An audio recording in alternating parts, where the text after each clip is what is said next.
basically I was hired to help them originally find a general manager and find a head coach. Then that process continued. Now with Coach Campbell, when I did New Orleans Saints games in New Orleans, I used to go to Friday practice. I didn't watch Sean because I knew what Sean Payton was about. I didn't watch Drew Brees. I watched this coach and the presence that he had, and when he talked, and how the players responded. And I just made a mental note about that, and I thought, man, that's exactly what Sheila's looking for. That's what I think, and Rod and Mike, I think, would want as their head coach, and that's how we found Coach Campbell. Then when he did the interview, drinking his coffee like, I want this job. See, and we even have grit. Look at that, Ryan. You like one of those. Nice. Look, that's a I'm little sorry. history there. That's a very long story. No, it's not. But I want to ask you this. It's not a long story at all. And I thank you for sharing. Because, Rick, you had crossover with Dan in Miami. Is that true?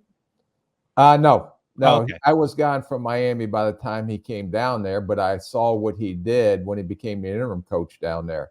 And if I recall, I think he took over for Tony Sperano at the time, and how he turned that around. The interesting thing that where I saw Dan was we interviewed him when Coach Zimmer was up there for the offensive coordinator job. And Coach Zim elected not to hire him as a coordinator, but there was no question out of all the people we brought in, when his presence, when he walked into that interview room, what is he, Chris? 6'5", 250, 255? Yeah, and he's a guy that can eat 8 cheeseburgers and get more shredded. I got the first half down pat. He's a genetic freak. Yeah. Hey, Chris, I do want to make this point, Ryan. Yeah, go ahead. Because there was an agent in my office yesterday. We were just talking about coaching candidates and stuff. And I think, what helped me was that being on the outside looking in, I was able to kind of think outside the box a little bit. Like I don't believe that you have to be a coordinator to be a head coach. And I think some teams make that mistake. I think the number one quality for head coaches, and I've talked to Rick. Rick has a whole manual that he wrote on this, which is, he should share that with him, Rick, if you want. No. No, okay. It's pretty good. But it sounds kind of like hokey and all that, but you need a guy that will lead, not a dude that when the crap hits the fan, that he doesn't panic and he doesn't walk around here with his head down. And you just need that leader, right? And he has that's the number one thing for hiring a head coach. I don't care if he never called a play. I just don't think that's necessary for head coach. The other thing that Dan said in his interview that really got me, and it's true, was that I will get good coaches to come coach with me. They want to work with me. And he was exactly right. And so right then and there, I knew that this was the right guy because of his leadership ability, and that he would not be afraid to hire anybody that might be deemed a threat to him. That's when I knew we had a good head coach. Did you see any? Oh, I was going to ask quickly, and Rick, you can actually answer this too. Chris, did you see any of you and Dan Campbell just when you were watching him as an assistant in New Orleans in terms of his approach to football? Because I feel like there's some crossover. I mean, I want to answer. I think we're attracted to what we love. Yeah.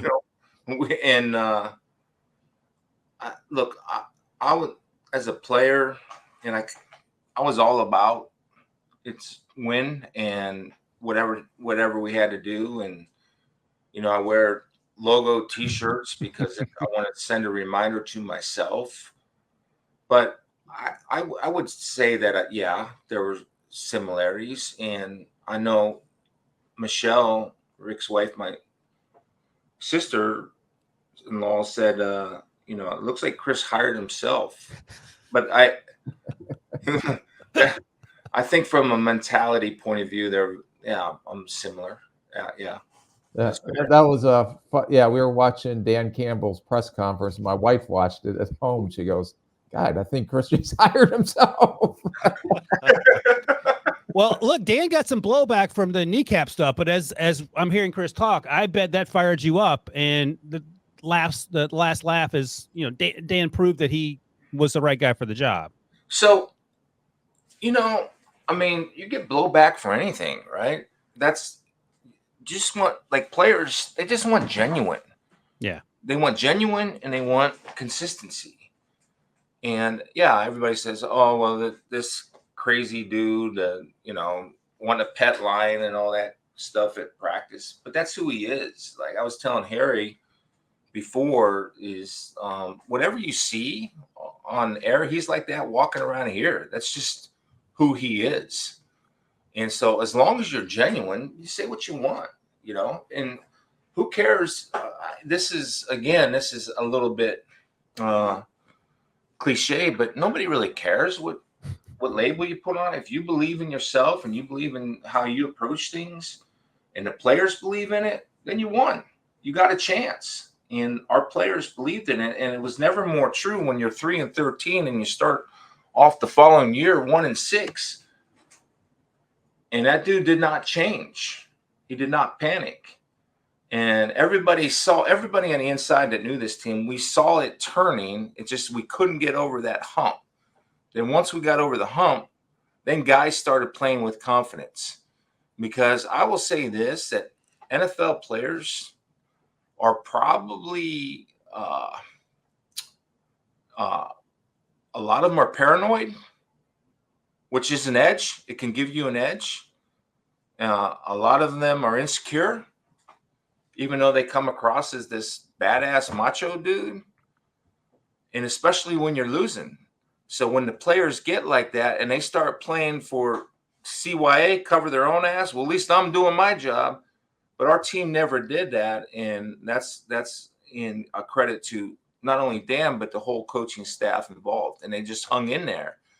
Then, those of us that were evaluating the team and advising you, I said, it's turning. You got to, I'm your special assistant. So you got to kind of trust me on this, that it is turning. And other people were telling her, and sure enough, it turned.